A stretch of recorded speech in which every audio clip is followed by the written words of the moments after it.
You're standing in the kitchen at 7 a.m., eating a granola bar over the sink because sitting down to breakfast would take 8 minutes you don't have. The granola bar has 26 grams of sugar.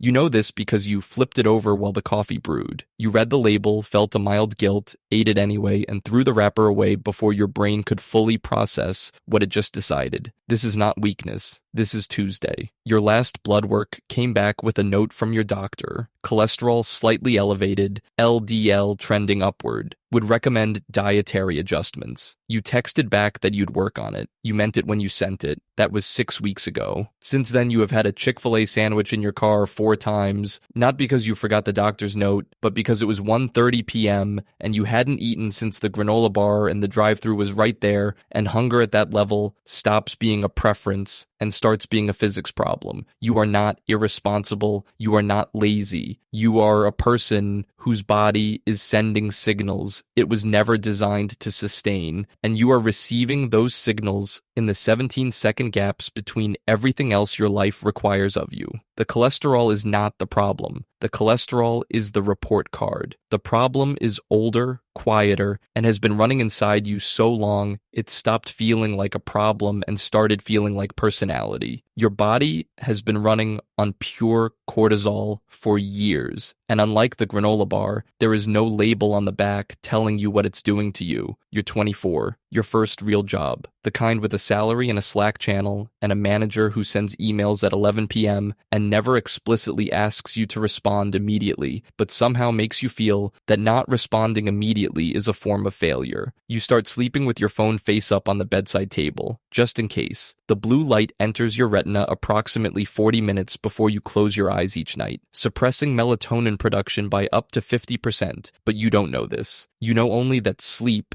takes longer than it used to, and that when it comes it feels thinner, less like a door closing and more like a curtain you can still see light through. Your mornings now begin before you're ready for them. The alarm triggers something that isn't quite waking. It's more like being yanked, heart already slightly elevated, jaw already slightly clenched. You're vertical and functional within 7 minutes, which everyone around you seems to consider a virtue. You're so disciplined. What they're observing isn't discipline. It's a nervous system that has learned through months of repetition that the moment of waking is a threat requiring immediate mobilization. Your adrenal glands are producing cortisol at the exact moment they should be tapering it off. You are, without knowing the word for it, beginning to live inside a chemical that was designed for emergencies. You're 26. You've been promoted once. The promotion came with a title change, a 12% salary increase, and approximately 40% more responsibility, which is a mathematics that seemed worth it at the time and no longer does. You develop a relationship with coffee that stops being about pleasure and becomes about permission. 2 cups before 9 a.m. to reach baseline. A third around 2 p.m. when your body tries to begin its natural cortisol decline and you override it. Caffeine at these doses blocks adenosine, the compound that signals tiredness, and triggers its own cortisol spike, which feels like energy and is not energy. It is borrowed alertness. The invoice arrives at night when you lie in bed with a mind that is moving fast through nothing important, reviewing conversations from 3 days ago, composing emails you haven't been asked to write yet, solving problems that will not exist in the morning. You stop being able to read for longer than 11 minutes. This is not something you notice immediately. You notice it when you realize you've read the same paragraph 4 times and retained nothing.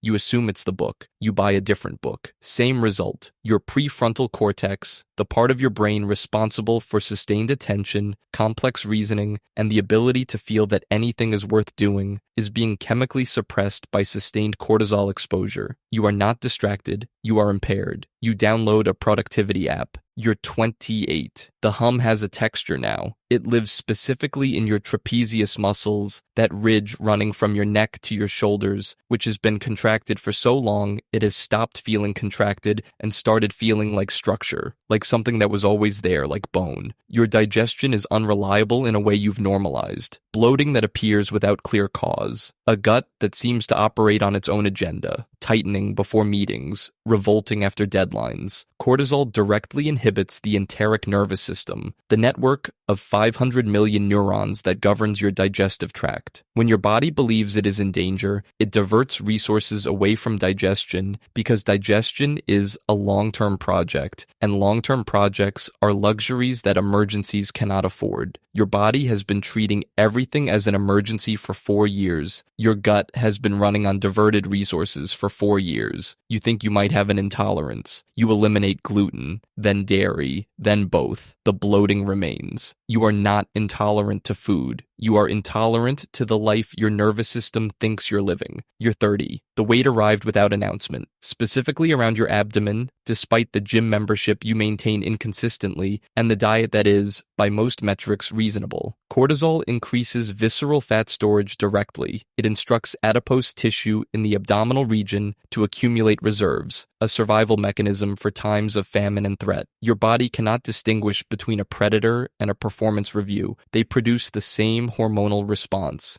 The gym makes it worse on the wrong days. High-intensity training in an already cortisol-saturated body stacks hormonal load. You leave sessions feeling not accomplished but depleted, a specific exhaustion that sits behind the eyes and doesn't lift until the following afternoon. You push harder because you believe the tiredness is weakness. You are not weak. You are overdrawn. And then there is the thing you've stopped mentioning to people, the flatness, the way experiences that should produce feelings seem to arrive slightly muted. A holiday that was beautiful and felt like nothing in particular, a meal at a restaurant you'd looked forward to for weeks, consumed while scrolling through your phone because the act of sitting with just food and no input had become quietly intolerable. Chronic cortisol suppresses dopaminergic pathways. The reward system dims. The world doesn't become worse, it becomes blander. You begin to wonder if you are depressed, and the wondering feels too heavy to pursue, so you don't. The floor drops here. A Saturday morning, nothing scheduled, the rarest condition your life now produces. You sit with a coffee at the kitchen table and you notice something that stops you. Your hands are trembling slightly, not dramatically, a faint vibration, barely visible. You put the mug down, you place both palms flat on the table, you try to take a deep breath and realize you cannot, not fully. Your inhalation stops somewhere mid-chest, as if there is a ceiling, as if your body has been breathing in shallow increments for so long it has forgotten the architecture of a full breath. You sit there for a long time, the trembling slows. You think, this is what I actually am right now. Under everything. This is the baseline I've been running from. You go to a yoga class because a friend says it helps with stress, and you have run out of other ideas. You expect to be bored. You expect to feel nothing. The instructor says something in the first 5 minutes that you write in your phone afterward. The exhale is the off switch. Most of you have forgotten it exists. She teaches you a breath ratio you have never encountered. Inhale for 4 counts, exhale for 8. The extended exhale activates the vagus nerve, the longest nerve in your body, running from brainstem to abdomen, governing the parasympathetic nervous system. The parasympathetic is the system your body stopped accessing, the one that repairs tissue, regulates digestion, consolidates memory, and produces the chemical conditions for genuine rest. The off switch you stopped using sometime around 24. In the first week, nothing dramatic happens. In the third week, you sleep through the night for the first time in years. Not 8 hours of thin curtain sleep,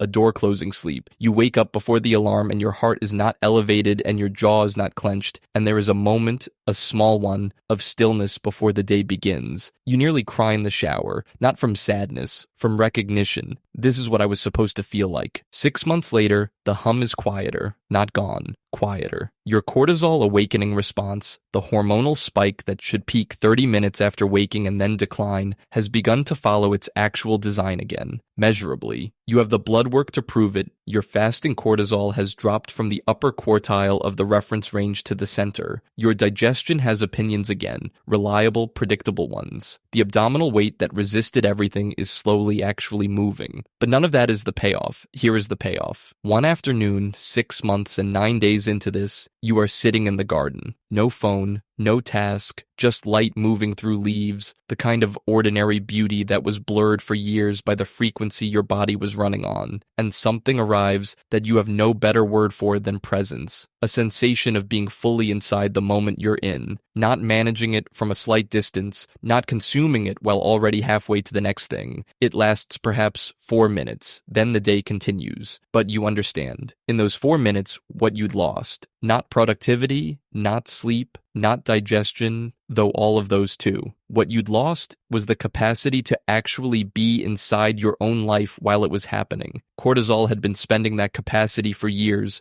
billing it against futures you were always preparing for, emergencies that mostly never arrived. You were present for the stress, you were absent for everything else. The yoga didn't give you flexibility, it didn't give you discipline or a better body or mornings that feel like wellness advertisements. It gave you back the off switch, and with it, access to the only thing a body in chronic survival mode cannot produce on its own. Stillness that isn't unconsciousness, rest that isn't collapse, a life you can actually feel while you're living it.